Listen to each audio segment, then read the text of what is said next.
Alright, the first thing to understand anything about radio waves is first you got to make the signal. And the most fundamental radio wave there is the cosine function, omega 0 t.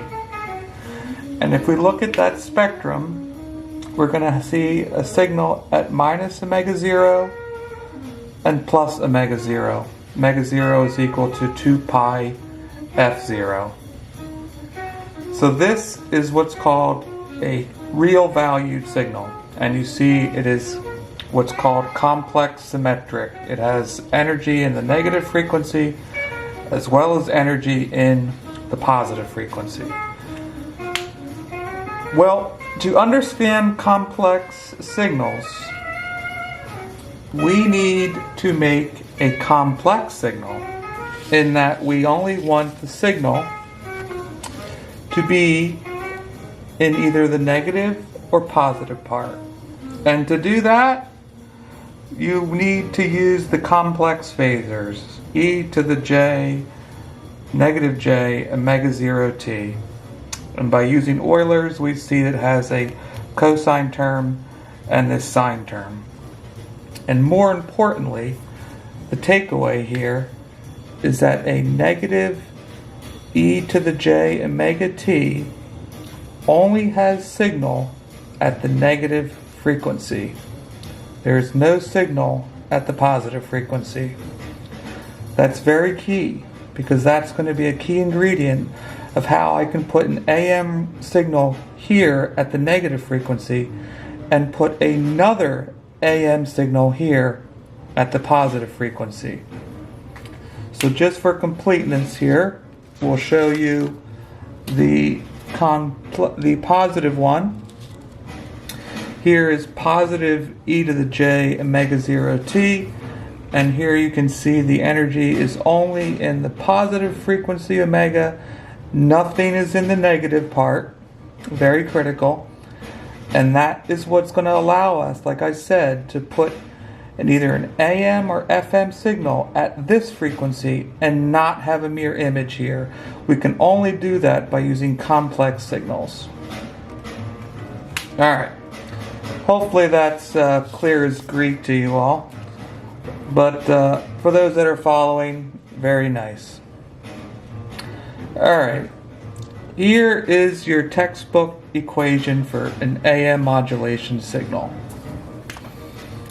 We got the mu, which is our carrier percentage, usually 0.8 or 0.5.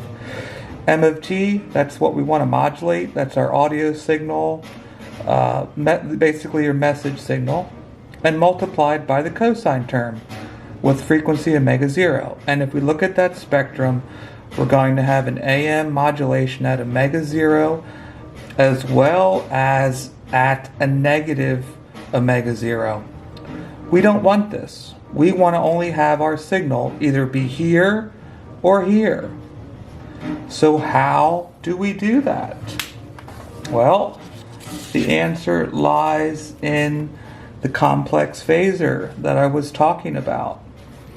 Here we have our AM signal, but now we still have our message, M of t, but it's being multiplied by an e to the j omega 0 t. Very critical. And now you can see the spectrum is only in the negative frequency for this signal. And that is exactly what we want if we're going to start making complex signals. Very, very important. So if we put it all together here, this is the final shenanigans of it all. This is the final equation for what we want. So again, what we're trying to do is have two signals here. We want an AM signal at minus 12 kilohertz, and we want a different AM signal at plus 12 kilohertz. And to do that, this is the equation. We have our first guy, m of 1, which is over here, and he's modulated by this negative e to the j omega 0. We have a plus this term here, and he's modulated by a positive e to the j omega 0. We're making our mu 0.8, that's our percentage of modulation. 100% is max. And for this example, we'll make the minus be minus 12 kilohertz carrier, and the plus will be at plus 12 kilohertz. So that is the key. Now, we need to obviously transfer this into what's called discrete time, and this is how we do that. So little n is 1, 2, 3, all the way up to big N, and big N is the total number of samples that's in the message, m of n. So again, we converted this to discrete time, so am as a function of little n is our 1 plus mu m of 1 sub n times e to the j 2 pi f0 divided by the sample rate times little n, plus 1 plus mu m of 2, our second message signal, times the negative phasor, which is e to the j 2 pi f0 divided by the sample rate times n. And for our example here, we're going to say that the f0 is 12 kilohertz. We're going to say the sample rate of our signal is 48 kilohertz, and we'll make our mu 0.8. Now in MATLAB, what you would probably do is you would vectorize this, or in C you would make a for loop that would go ahead and make a for loop for 1 to n, and it would compute every value of n here using this equation.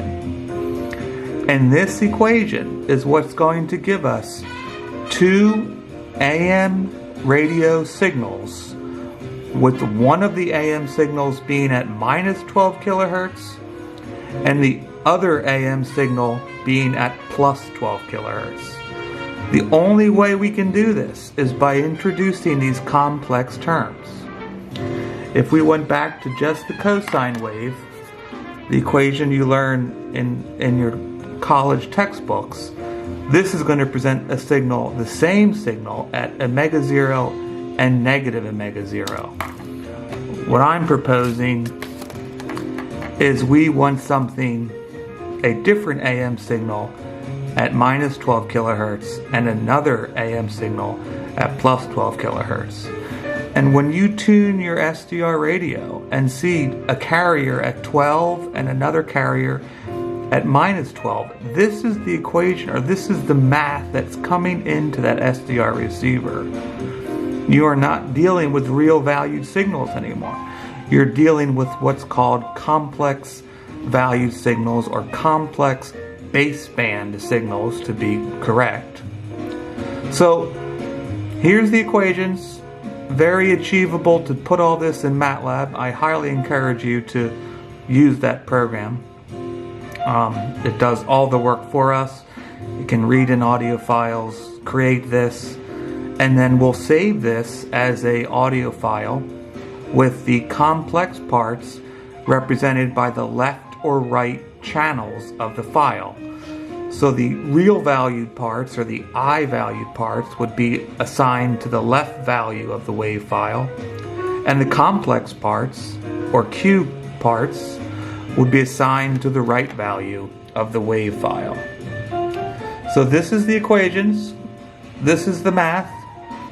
Let's go ahead and try to create it and see if SDR Sharp can decode it.